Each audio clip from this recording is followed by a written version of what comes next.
大家好，这节课呢，我们来讲一讲墨法。墨法的话呢，它分为两大部分啊。第一部分呢，就是单独去拆分出墨的运用啊，就是我们通常说的那种墨分五色啊，或者是墨分五彩。那么具体的指的是哪五色、哪五彩，这个是其中一部分。第二部分呢，墨法呀还分为和笔法的运用啊，比方一些破墨法、浓破淡、淡破浓啊等等等等。那么这节课呢，我们一一来分解它啊。那么大家呢，也可以跟着老师课上这种节奏呢，去进行对比的去训练啊，一边看我画一边理解，然后呢，也可以拿出一张生宣纸进行练习。好，那么我们首先讲一讲墨分五色是怎么回事儿。墨分五色呢，它到底指哪五种颜色？通常情况下，墨分五色的简介就是说呢，是哪五种颜色呢？中国画的技法的一个名称啊，是指以水调节墨色多层次出现的浓淡干湿的效果啊。那么你像这个画是出自于唐代张彦远的《历代名画记》当中韵墨而五色俱出自于这儿的。但是这个墨分五色说法其实不太一致的。你像有些说法呢叫焦浓重淡青还有呢叫这个浓淡干湿黑也有呢再加一个白色统称为这个六彩。实际上呢就是指的这个墨色运用上要丰富，要变化非常丰富才可以的，是这样的。然后呢你像有些画家清代的有些画家呢，就是放置5个盘子放到5个碗儿，然后装上不等量的水，墨色一样的情况下装上不等量的清水，然后呢作为区分这个焦浓重淡青就是区分这个浓淡的变化但是理解起来其实那种理解是相对来说比较机械的。那么我们来具体讲一讲各种说法有什么呢？你看还有一种叫青赤黄白黑五色，也称为五色也简称五色。五色也泛指什么呢？这个红绿紫碧硫黄等等5种间色，它都是五色。但是墨分五色的话呢，你像也是有多种意义的。古人有2种意义你像宋代以后多指的这种墨分浓淡宋以前的话呢，多指的是浓淡不同的墨迹对应的五色这个有点绕口简单来讲呢，就是说唐代以后，我们简单讲唐代以后的就是唐代以后呢，墨分五色更多的是指的谈论墨色的深浅，常常说的就是焦浓重淡青。我们来分别写一下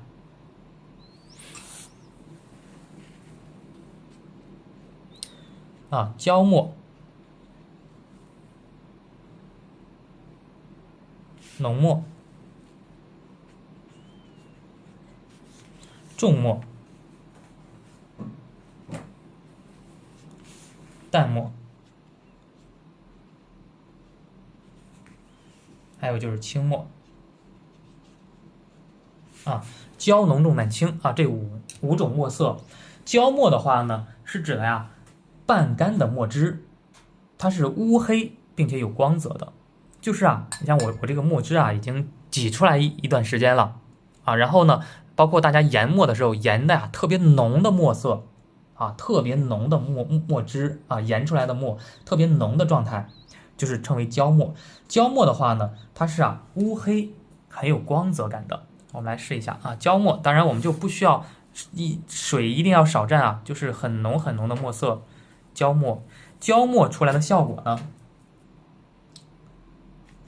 非常黑，并且呢有点反光的感觉，是有光泽效果的。这个呢是焦墨，大家可以尝试一下这种又干又涩又黑的墨色称为焦墨。然后我们加了水之后尝试一下，现在呢墨色当中我们稍加水分，就是焦墨里面我们加一些水分进来，不再是这种干涩的状态了。同样是非常重的一个墨色，我们来试一下，画上去之后同样是非常黑，但是呢这个黑里面它不再具有反光的感觉，它不再具有那种光泽感了。色相的话呢，相对来说啊差不多，但是呢缺乏光泽感，这种呢称为浓墨。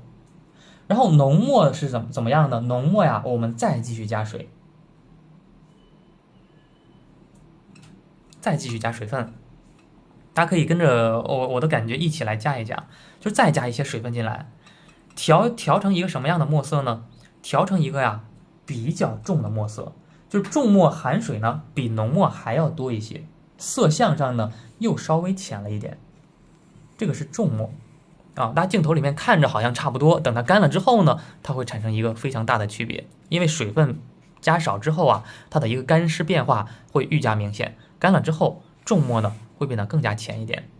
然后这个是重墨，淡墨是什么样的呢？淡墨啊就是水分含的更多一些啊。我们把这些墨色呀去掉一部分，然后呢在这个重墨的基础上呢再继续加墨再继续加水分。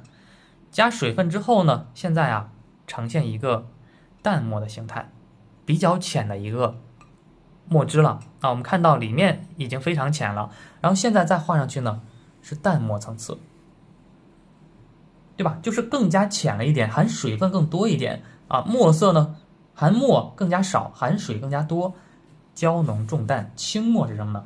清墨呀就是极淡的墨迹，甚至说呢全是水分，可以称为清墨。那比方说我们这个盘子当中啊，这个笔洗当中已经是稍微带点墨色的感觉啊，我们把毛笔涮一涮，把毛笔涮一涮啊，涮的比较干净了现在。然后现在在画的时候呢，稍微调一点点的墨色，不调也没有关系。画上去呢，非常淡的一个墨色，是清墨，焦浓重淡清，就是这样来的，以水分和墨色比例变化过来的。但是呢，大家不用死记硬背这些，先感受一下，能分出焦浓重淡清就可以了。那么接下来啊，我和大家讲一讲焦浓重淡清呢，它不是固定的模式化，它不是说这个比例加多少，那个比例加多少，而是说呢，讲究的是一个墨阶的变化。墨呀，不仅可以分为五色啊，墨是可以分为多种颜色的。浓墨和焦墨之间，它还可以出现一个层次。浓墨和重墨之间，它也有更多的层次，不仅可以出现一个，它可以有很多色阶的变化，对不对？重墨和淡墨之间也是一样，它还可以出现一个中间的一个颜色。淡墨和清墨同理，你说我画的时候我稍微加多一点点，我再出现一个中间色，这个算是什么颜色呢？这个也是没有一个明确的界限的，可以把它称为淡墨，也可以呢把它称为偏清墨，都是没有问题的。所以说呢，名字墨分五色，古人所指的五色呀，其实是一个概述啊，是一个范数，它并不是一个具体的就要画出这五种颜色啊，大家一定要这样去理解它，不要太死记硬背这些内容啊。那么墨分五色的话呢，这个是比较湿润的啊。那有些同学说，那个画的时候呢，我有些地方需要既干而且呢又浓的墨色，既干并且浅的墨色，怎么去处理呢？同理，我们在下方我们再讲一讲啊，墨分五色的第二个环节，第二个练习环节，就是说呢，调一些比较干涩的墨也能出现墨分五色的效果。这个是焦墨，我们就不再示范了。很浓的、很干的墨色，它自然而然就是比较干燥的，这个很容易出现。那么浓墨的情况下呢，就是水分同样很重的情况下啊，我们来试一下，非常重的一个墨色。先调好它，非常重的一个墨色，调好它之后啊，你直接画上去，它是比较湿润的。这个时候呢，我们不要直接画，我们找一张废纸。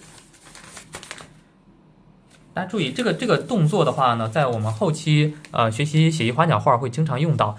找一张废纸的话呢，吸一吸，把多余的水分吸掉。这个时候笔上的墨色还是非常浓的，但是呢，水分却非常少了。我们再去画的时候，就会出现又干，然后呢又比较重的这样一个浓墨的感觉。墨出现了第七种颜色，第六种颜色了，是吗？然后啊，第七种颜色焦墨的话呢，同样啊，还有什么样？重墨。重墨情况下怎么出现干线条啊？继续加水分，调成一个比较重的这样一个墨色之后啊，盘子边缘刮一刮，在纸上吸一吸它啊，把多余的水分吸掉。这个时候笔上已经很干了，我们来尝试一下，重墨也可以出现很干燥的笔触，很干燥的线条。这个是浓墨对应的干笔触，这个是重墨对应的干笔触。淡墨怎么办呢？淡墨呀，我们就是再调一些更浅的墨色，对吧？再多加上一些水分，调一些更浅的墨色，然后呢，这个淡墨呀，我们同理在废纸上吸一吸，把多余的水分吸掉。我们来画一下，这个呢就是一个淡墨的干笔触。轻墨怎么办呢？轻墨就是把笔涮干净，涮干净之后啊，同理把多余的水分吸掉它，再去画的时候，轻墨的干笔触也是可以出现的。所以说呢，其实说是墨分五色，但是墨分五色可以变化多端，既有干的也有湿的，中间呢还有色阶，更多色阶的变化。所以说呢，大家理解起来啊，把它理解成墨是可以分为多种颜色的，那就够了。画的时候呢，一幅画面当中不要全用焦墨，也不要全用浓墨，要多层次的去运用，有干有湿有浓有淡出现的效果啊，它就是非常生动的一幅作品。好，那么墨分五色，我们呢简单介绍到这儿啊，简单介绍到这里。接下来呢，我们要讲一讲墨法和笔法共同去运用的时候应该怎么去应用。那就是说我们之前已经知道它是一些理论上的层面啊，什么颜色什么颜色我们大体上能了解了，但是现在呢，我们具体的在画作品的时候应该怎么去调这些呢？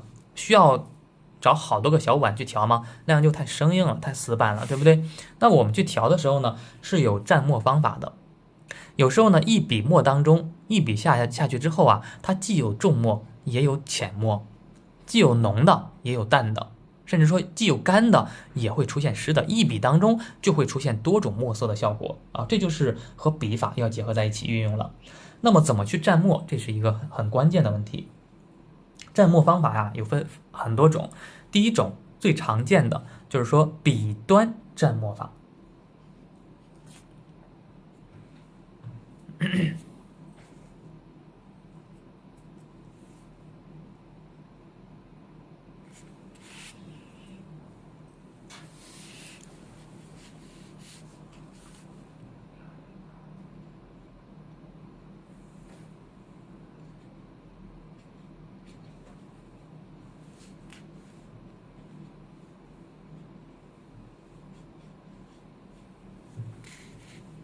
笔端蘸墨法，笔端蘸墨法什么意思呢？就是说笔尖上去调墨，这是我们调墨以及调色的时候呢运用的最多的一种。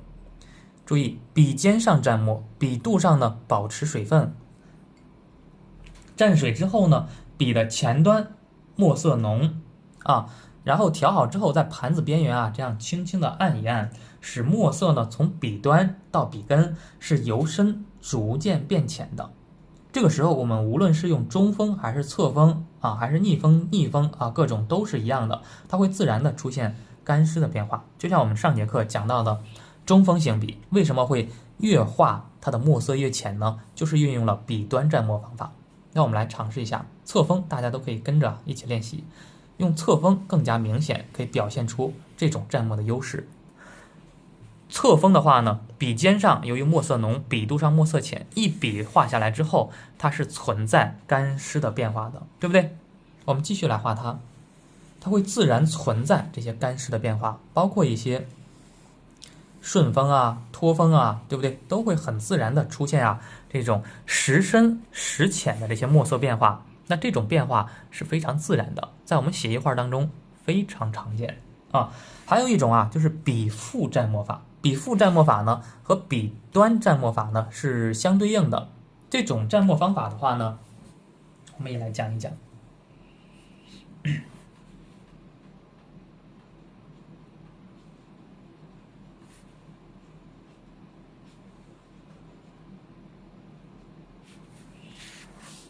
它是相对应的，我们中国画讲究阴阳变化，笔端和笔腹它是对立的。那笔腹怎么蘸呢？就是蘸水之后啊，调水之后，把这个毛笔涮干净，笔肚上调墨色。我们来看一下啊，笔肚上调墨色，笔尖上呢保持水分。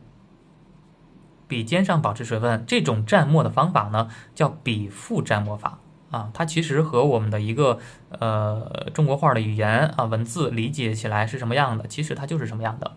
那这样出现的效果的话呢，是笔尖上的墨色呀稍浅一点，笔肚上的墨色呢稍微重一点啊。当然呢，我们为了特殊效果，笔尖可以调点水分啊。笔肚的墨色浓，笔尖的颜色浅，这种呢是笔腹蘸墨法。蘸好水之后呢，笔腹在墨色的地方按压，使墨色呢从笔腹至笔端是由深到浅一个逐渐过渡的这样一个过程啊。中锋或者侧锋会出现不一样的效果，对吧？和笔端是成为相反的一个方式。这两种方法呢是比较常见的。最常见的是笔端蘸墨方法的，那这种状态呢，通常情况下我们会画一些这个叶子呀，是吧？啊，出现一些特殊的效果啊，是比较好看的一种形态。这个是笔腹蘸墨法。当然呢，这两者是对立的。还有一点啊，其实我刚刚已经运用上了，就是说蘸水方法。那笔端和笔腹是对立的，笔端蘸完颜色之后。有时候呢，我们会形成一种新的姿势，就是说呢，容易啊，尤其是初学者，我们刚刚接触国画，容易把这个墨色呀调得很均匀，就像现在一样，容易把这个墨色呀调得非常均匀，调得非常匀实，调成同一种墨色了，怎么办呢？调成同一种墨色的时候啊，笔尖可以少量的蘸水，我们来试一下，笔尖上呢少量的蘸水。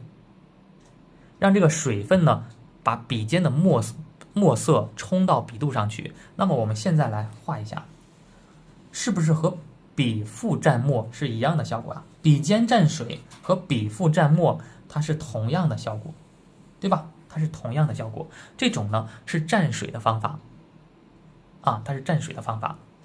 所以说呢，有些蘸墨法呢是可以通用的。我们通常说啊，蘸水。笔尖调水的方法，其实呢和笔腹蘸墨的方法是可以通用的啊，大家可以先练习一下，跟着我这种感觉先练习，先掌握一下。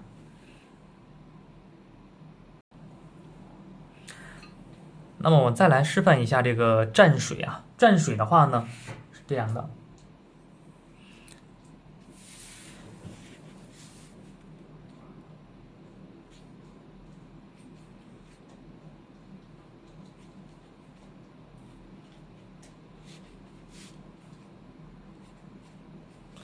蘸水的话呢，就是说笔尖调水啊，这种经常会用在什么位置呢？就像我们会经常用来画葡萄啊，或者是用来画这个叶子啊，甚至说画兰花的时候啊，画这个花瓣的时候，画小鸡啊，画小鸟啊，都会用到笔尖蘸水啊。它相对来说比笔肚蘸水啊，比笔肚蘸墨要更加的好用一点啊，因为它用起来更加方便一些。哎，我们经常啊，你比方说，我们调成了一个颜色啊，画墨葡萄或者画颜色的葡萄都是一样，调成一个同样的颜色之后，那这种情况下呢，在盘子边缘刮一刮，不让它水分太多，目的呢，就是为了我们下一步笔尖蘸水做准备。刮一刮，颜色现在笔上颜色太统一了，都是一样的颜色，一样的墨色，怎么办呢？画上去之后它没有变化，笔尖调点水分，开始画它。我们来尝试一下。画葡萄的话呢，结合我们之前讲的一些握风型笔啊，对吧？出现的效果它就不一样了。不断的笔尖上调水，这就是不断的笔尖上在蘸水。那么它出现的效果，它是什么样的一个形态呢？这边颜色比较浅，这边颜色比较重啊，这边墨色比较浅，这边墨色比较重。大家记住，墨法呀和之后讲到画颜色的方法呢，是有些地方是互通的。墨法可以运用在颜色的画法当中，不断的笔尖上调水。那么每一粒葡萄呢，它出现的效果呀，都是左右颜色不一样的，左右墨色不一样的，对不对？不断的笔尖上蘸水，它出来的效果呢就非常自然啊，非常生动，也非常的有立体感。这是笔尖蘸水的方法，它的用法呢非常多，包括我们画叶子也可以用笔尖蘸水的方法啊，一片叶子，对不对？都可以运用这种笔尖蘸水的方法。当然，笔尖蘸墨的方法呢也是同样适用的。比方画叶子的时候，我们可以用笔尖蘸水，也可以呢笔尖蘸墨啊，画叶子是通用的，都是可以运用的啊。大家可以呢进行练习啊，进行这种感受啊。再有呢一种方法呀，是笔侧蘸墨。笔侧蘸墨的话呢，这个也是比较好理解的啊。其实我们就根据它的一些字面含义就可以理解的非常清晰。笔侧。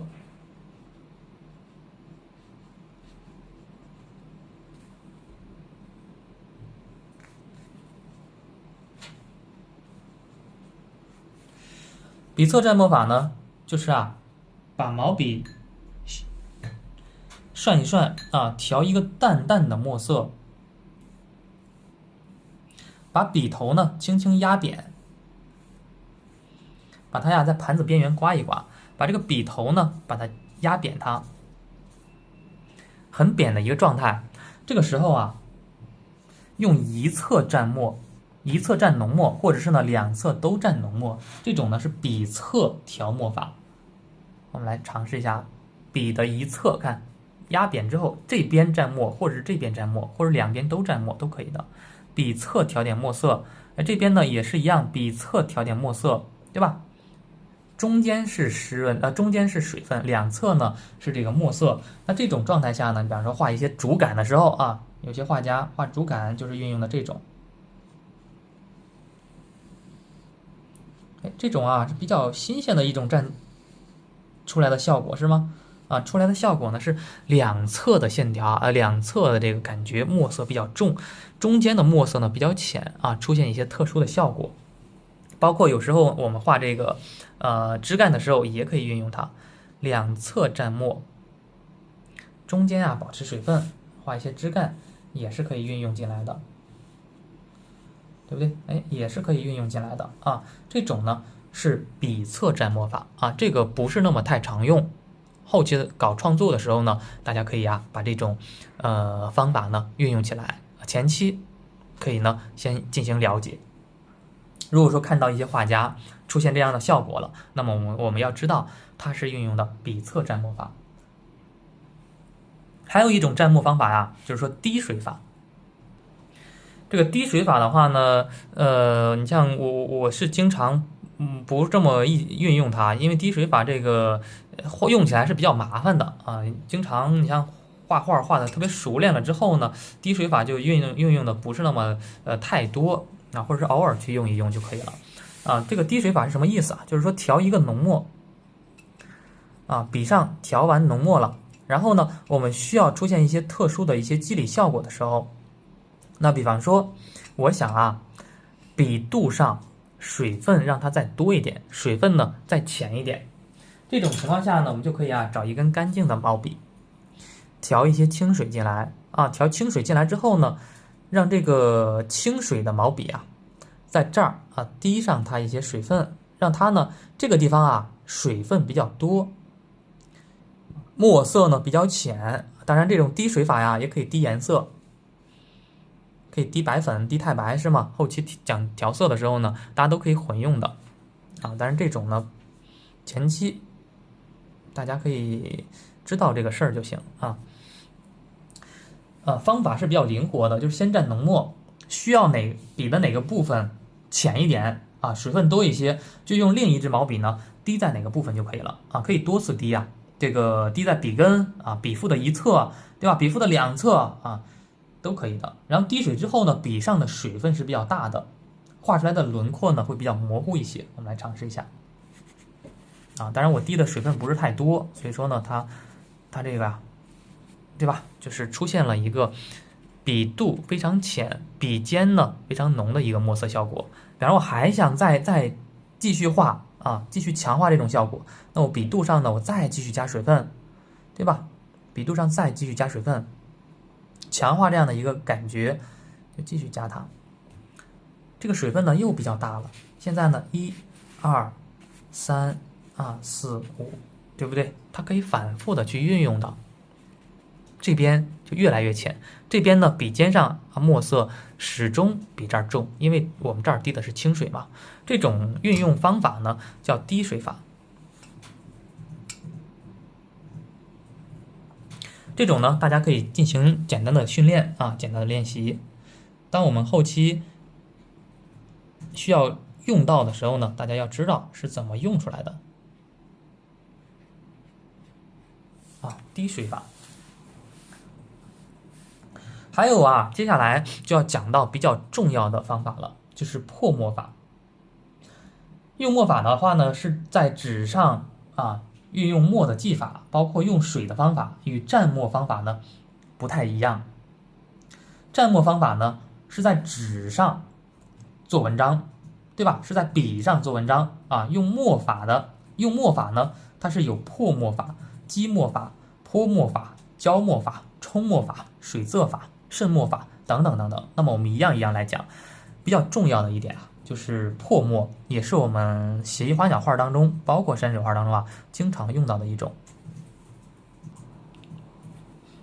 破墨法的话呢，是通过墨与墨的冲撞墨与墨的渗化，让原来的墨迹呢产生新的变化具体的方法呢有浓破淡淡破浓、干破湿、湿破干、湿破干等等等等。那么我们先讲其中的一种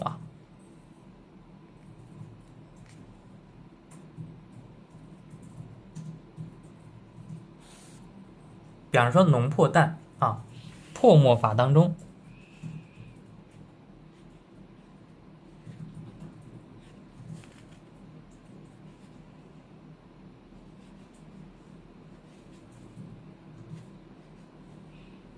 破墨法当中它分为第一种就是浓破淡。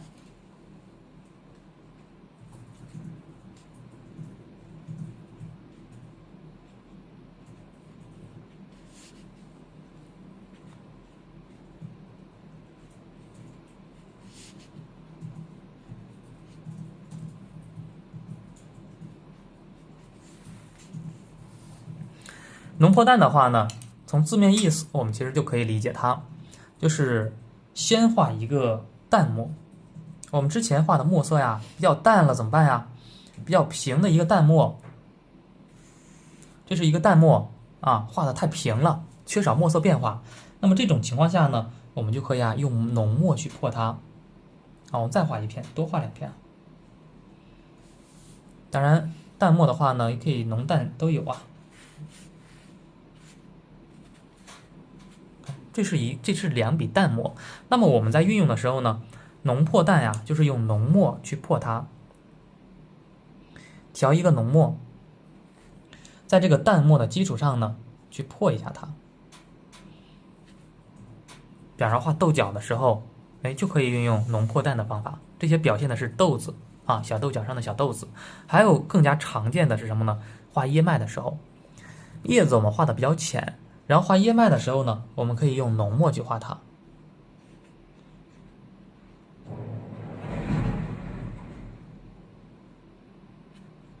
对吧？这种的话呢，都属于浓破淡的一个破墨法的范畴。那么还有一种呢，就是淡破浓。淡破浓是什么样子呢？相反的，对吧？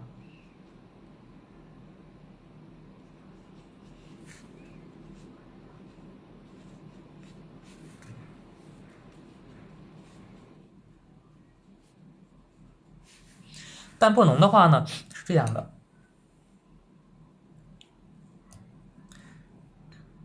先画浓墨，对吧？比方说我们可以先干嘛先勾勒上它的一个叶子的外轮廓，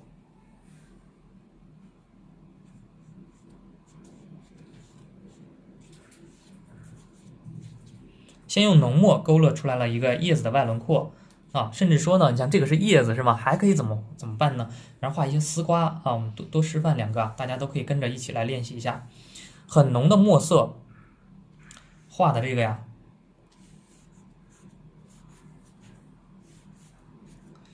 画的这些物体的结构。那么这个时候呢，感觉墨色太重了，它缺少层次感，它缺少变化，那怎么办呢？我们呀用淡墨去破它，调一个淡墨，我们再找一根新的毛笔啊，用一个淡墨去破开它一下，在这个浓墨的基础上呢，去染它啊，这叫淡破浓。在浓墨的基础上呢，我们再画上一层淡墨，这样去画它。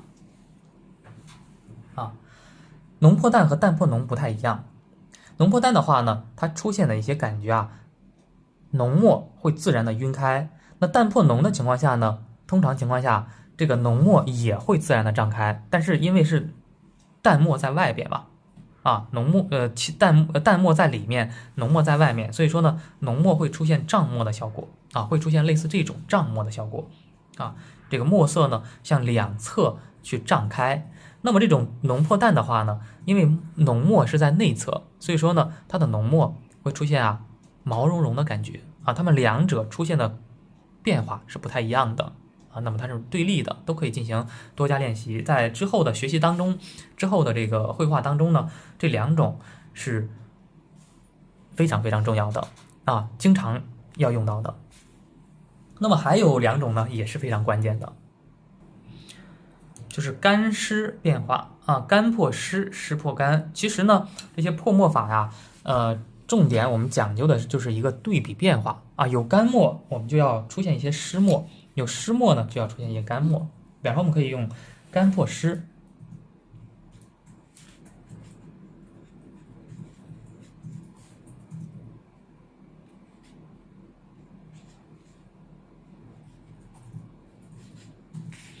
干破湿的话呢，就是说啊，用干燥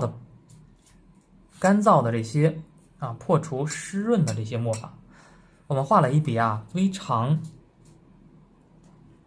湿润的这样一块墨，感觉啊这块墨有点平啊，感觉这块墨呀有点板，怎么办呢？我想把它破除这种当下的一个状态，不好的一个状态，我们就可以运用干破湿。那么调一些干的墨色，比较重、比较干的墨色，看散锋啊，已经非常干的墨色，甚至可以在笔上啊吸一吸。干墨破除湿墨怎么破呢？就是啊，在这个湿墨的基础上啊去破它，对吧？用干擦的感觉呢，给它破一破。那么之前很湿漉漉的这一片，它里面呢就会出现一些干涩的笔触啊，干涩的墨法。它就形成了一个对比，它不再是同样的一块湿湿的了，它里面呀，它是存在这些阴阳的变化了，存在这些干湿变化，存在这些深浅的变化，这一块墨色呢就变得更加生动，就变得更加灵动了，对吧？哎，这个就是干破湿它的一个运用。相反的呢，就是湿破干，对不对？湿破干的话呢是这样的，你像浓破淡，淡破浓啊，这个也是浓破淡的一种啊。干破湿当中还包含着浓破淡，对不对？还有一种呢，就是湿破干。湿破干呢也是非常好理解的啊，就是相反的一个感受啊。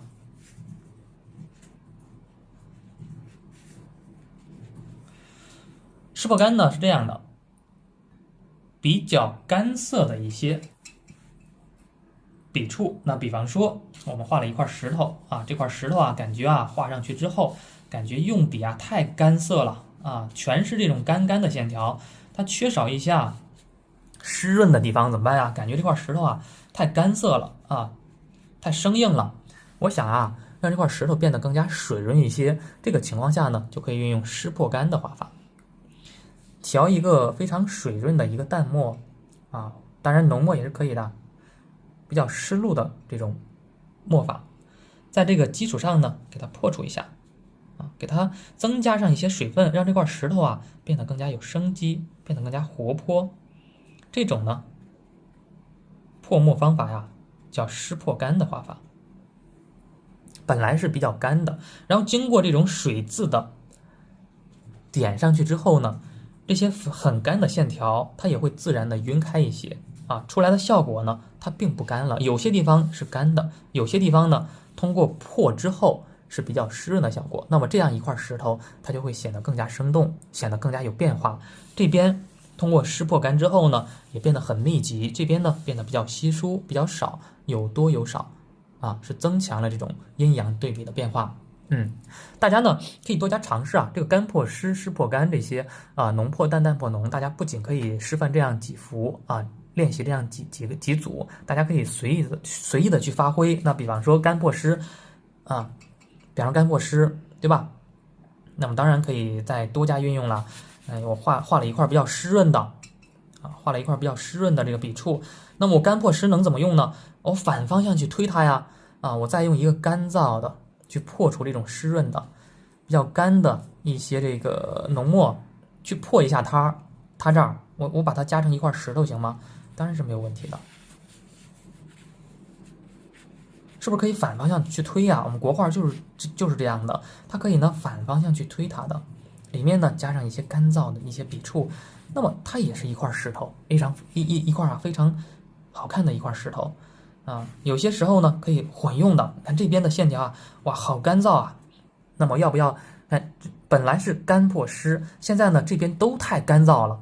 我可以呢在反方向去推它，再用一些湿的笔触，再给它破除一下。那么这边又运用了湿破干。所以说一幅作品当中啊，干湿变化是非常丰富的，它并不局限在必须要用这种，或者是必须要用那种。有些时候呢，这些技法它是可以混用的啊，一块石头上面好多技法都可以混用的，干破湿啊，浓破淡，淡破浓，全都运用在其中了。所以说这样一块石头，大家可以看到它变化非常丰富啊，它这个形态啊，它的一些笔法的变化也非常丰富，这块石头它就显得非常生动，对吧？是这样来的啊。还有一种呢，就是积墨法啊，积墨法的话呢。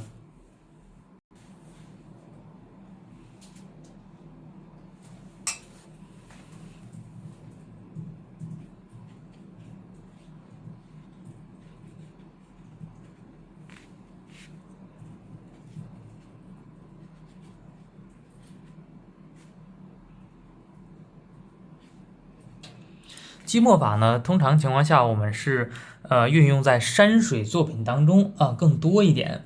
就是说呢，通常是由淡墨啊，然后到浓墨，以不同的墨色啊，以不同的笔触相交错，层层积上去。就是先用淡墨画，或者先用干墨画，或者先用九成干的感觉去画它，再往上去皴擦啊，去点染，再去增加重墨，一遍一遍积上去，直到满意为止啊。不要平涂，要每一笔啊都要见笔，就是这种感觉。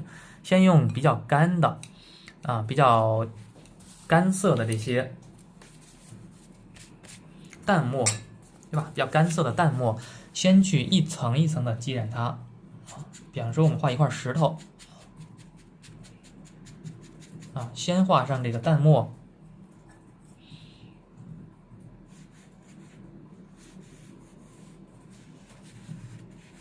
当然花鸟画当中呢，我们也可以运用这种积墨啊，只不过运用的不是那么太多啊，运用的不那么太明显啊，对吧？这是先积了一层淡墨，然后呢，等它干一些之后，我们再用呢稍微浓一点的墨色再去积它，一笔一笔的去画它，一点一点的去画它，直到满意为止啊，它不限次数，可以积好多遍的。哪个地方需要重一点的，我们就画一画它。这又是第二遍。那么我们等它干一点之后啊，我还能再积它，再画一遍一些更加重的地方，我再调一个更加浓的墨色，再去画它一遍。这种呢就叫积墨法啊。当然呢，对吧？大家就可以进行练习。积完一遍，我还感觉不够，我还能再积墨吗？当然没有问题啊。甚至说呢，我还能再用更浓的墨色去进行点啊，也算是积墨的一种啊。浓墨点上它的一些胎点，对吧？也算是积墨的，就是在一层一层的积染嘛，一层一层的添加，一层一层的染，这种呢叫积墨法啊。花鸟画当中，小写意花鸟画当中啊，用的还是比较多一点的，但是也不是那么太多，因为写意花鸟画嘛，通常我们讲究是落墨成形啊，不能修改整幅画面当中全用积墨会显得有点邋遢一点啊，所以说呢，山水画当中皴法主要用的就是积墨法。还有一种就是泼墨法，泼墨法的话呢，通常情况下我们在这个写意花鸟画当中啊运用的还是比较多的。那我们来讲一讲泼墨。那泼墨法呢，就是将调好的墨呀泼在纸上啊，根据泼出来的形状呢加以进一步的一个构想啊，随机应变啊，随时去点画一些，那形成的这种泼墨法呢，其实不太拘于小节啊，适合比较表现一些形体比较大的一些，那比方说一些荷叶，对吧？那用泼墨法就可以的。像张大千经常画泼墨啊，泼墨他山水也画泼墨啊，荷花他有时候也是泼墨上去的，就是在一张纸上啊。当然泼墨的话呢，最好是选择半生熟的，因为生宣纸的话呢，可能泼上去之后啊，它晕不开啊，它很难去晕染开。所以说呢，我给大家简单做一个示范啊，就是泼上去之后，根据它的形状，然后呢去染一染，去进行变化，对吧？泼上去的形状啊，去进行添加呀，进行变化啊。当然还可以再继续泼啊，感觉泼的不到位，哎，再继续染一染，再继续泼一泼，那形成呢一些特殊的形状啊，一些特殊的效果，这种呢叫泼墨法。当然，泼墨法的运用呢，我们听这个词儿啊，泼墨法呢要泼上去，是吧？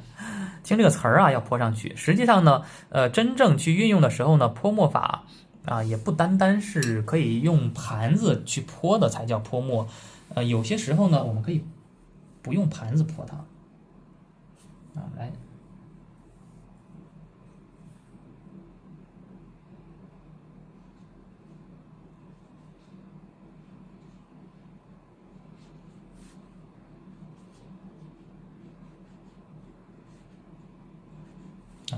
泼墨法的话呢，有时候我们可以这样画，可以这样泼它。比方说，我画荷叶，那我就是呢，笔上水分调的很多啊，笔上水分啊调的很大啊，基本上呢，不在盘子边缘刮一刮它。调好之后呢，笔尖上我来点浓墨，水分非常大，水头非常大的一个感觉。这种情况下呢，我在这儿啊，我画叶子，这种叫不叫泼墨呢？对吧？其实它也叫泼墨的。哎，我在这儿画一片叶子，对吧？在这儿画一片叶子，它也是叫泼墨的，对不对？它也是叫泼墨的。水分很大的情况下呢，我们通常啊就把它可以称为泼墨法啊。当然呢，你像这种泼上去的感觉啊，我们是画上去的，但是给人感觉呢也有一种泼上去的感觉，对吧？这种就叫泼墨法啊。我们画上一个小荷花杆，哎，这个小叶子嘛，就显得非常生动，水润感。泼墨效果呢，出来的感觉啊，就是水润感非常强烈，这种就叫泼墨。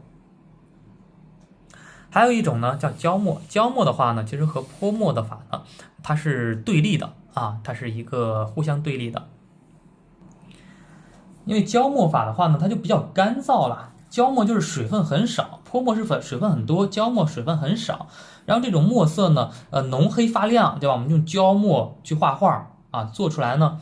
画的画啊，更加容易出现一些飞白的效果，能产生这种特殊的效果。那么这种用墨方法呢，它不是靠墨色的浓淡变化来表现的，而是说通过这种线条的粗细、线条的轻重、线条的虚实来表现这种花鸟的形象以及空间感。包括你像现在也出现了一些浇墨画画家，就是说专门画浇墨的啊，就是一幅画当中啊，不用别的墨法，全是浇墨。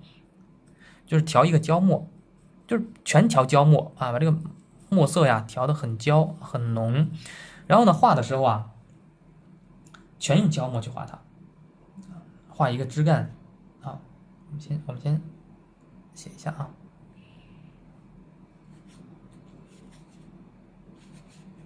对吧？包括一些书法作品当中啊，也有些人呢也用焦墨啊，焦墨去写啊。焦墨啊，焦墨的话呢，就是全用这种非常浓的焦的这种墨色去画画。你看一些枝干可以用这种断断续续的感觉啊，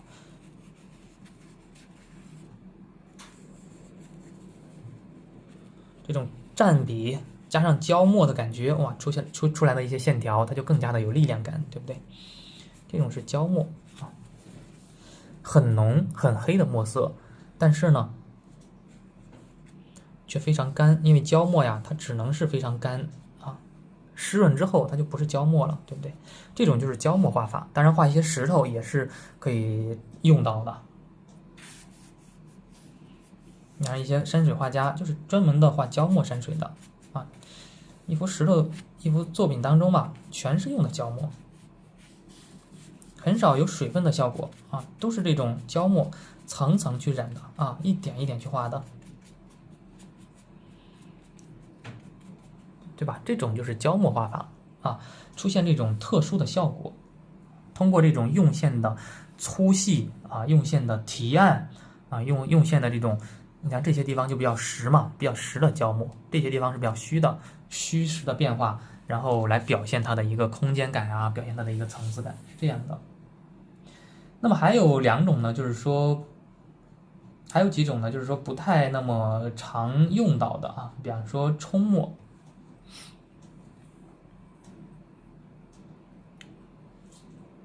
一些特殊的肌理上面会用到冲墨，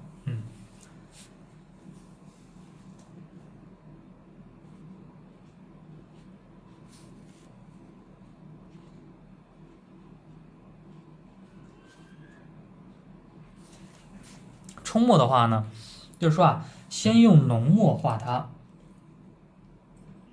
啊，先用浓墨画，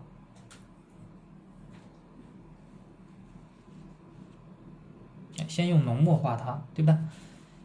浓墨画好之后啊，就是没干的时候啊，稍微等它干一点。没干的时候呢，在这个墨点上点点啊，点点就是冲墨嘛，用水把它冲开。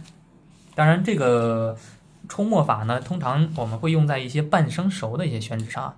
生宣纸的话呢，因为它吸水量很大，冲的话呢就不太容易冲开了。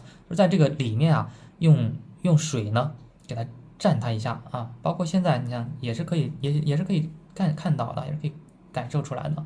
冲墨把这个墨色呢冲开，没干的时候把它冲开啊，它会出现一些毛茸茸的效果，对不对啊？毛茸茸的感觉啊，当然呢，就是说出现一些特殊的肌理效果啊。那我们有时候画画的时候呢，创作的时候啊，想让它出现一些特殊的效果的时候呢，哎，可以运用冲墨法啊。这个当然是到后期我们大家会用到的一些技法。还有呢，就是水渍啊，水渍的效果呢是这样的，也是比较高阶的一些这个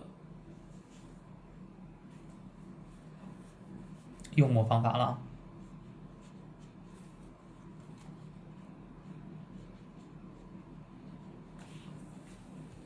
水渍的话呢是这样的，主要以淡墨为主啊，像画一些花卉啊，或者是你像一些大写意的花卉，或者大写意的一些这个禽鸟的一些羽毛会用到，就是调啊，全调这个淡墨，水分非常足的一个淡墨。调好淡墨之后呢，水分比较大啊，就是落墨之后呢，水分会渗出一些墨色，然后再接着画第二笔。第一次落笔渗出来的水啊，它会形成一个水痕啊，两笔之间留有了一个水迹啊，这种就是水渍的一个画法啊，我示范一下，对吧？这是一笔，我们这儿呢，我们再画一笔，我们这儿再画一笔啊，水分一定要大一点啊，要不然它出现不了水渍的效果。这儿我们再画一笔啊，这儿我再画一笔，对不对？让它自然晕开一点，然后再去画它。哎，水分一定要大啊！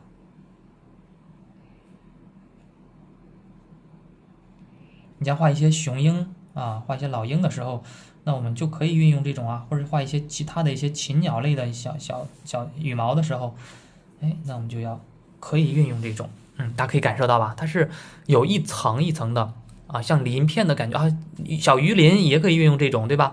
运用水渍的一些画法去画它。但是注意一下，就是说水渍的这种画法呢，尽量用墨的时候一笔画上去，不要重复。一笔画完之后，你不要重复它，重复之后一定会乱掉。每一笔就是一笔画完就是一笔的感觉，落墨成形嘛。水渍对控笔能力、对控墨能力呢要求要更高一点了。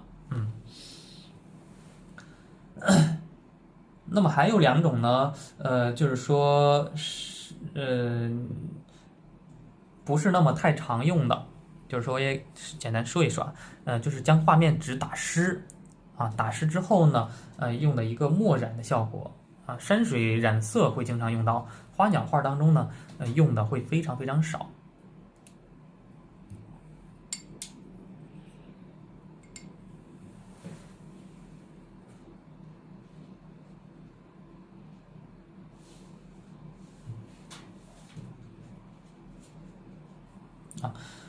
墨染的话呢，就是这样的。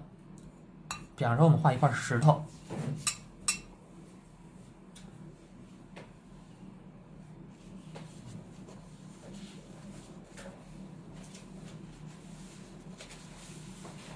画了一些这个纹路那么我想把它染色但是我又不想出现水渍的效果，因为生宣纸它很容易出现水渍的。那不想出现水渍怎么办呢？这种情况下呢，我们就把纸打湿当然我们还要准备一个小喷壶，就是说呢，要将纸面打湿我就没准备没有喷壶，因为花鸟画当中用的会非常非常少就是说可以将画面打湿。当然呢，我们可以用毛笔把它打湿也是一样的。快速把它打湿打湿之后呢，在这个湿润的状态下我们去在这个没干的状态下，我们把它进行染，继续用墨色去染它。我们来看一下湿润的状态下染出来的效果它没有水渍的效果它不会出现水渍，对吧？它是非常过渡非常自然的那这种状态下呢，就是墨染的效果这种花鸟画当中用的会非常少，因为这种呢容易把石头画的圆滚滚的，不好看可以了解一下就可以了。特殊的时候呢，可以运用。好，以上这些呢，就是我们这节课所要讲的墨法那么大家可以跟着这堂课呢，进行掌握这些内容的话呢，在我们后期创作的时候，后期学习的过程中呢，这些笔法这些墨法会逐一进行拆解，每个地方会用到哪种墨法、哪种笔法呢？会慢慢的都会融会贯通的这个呢作为基础一定要掌握。好，这节课呢我们就讲到这里。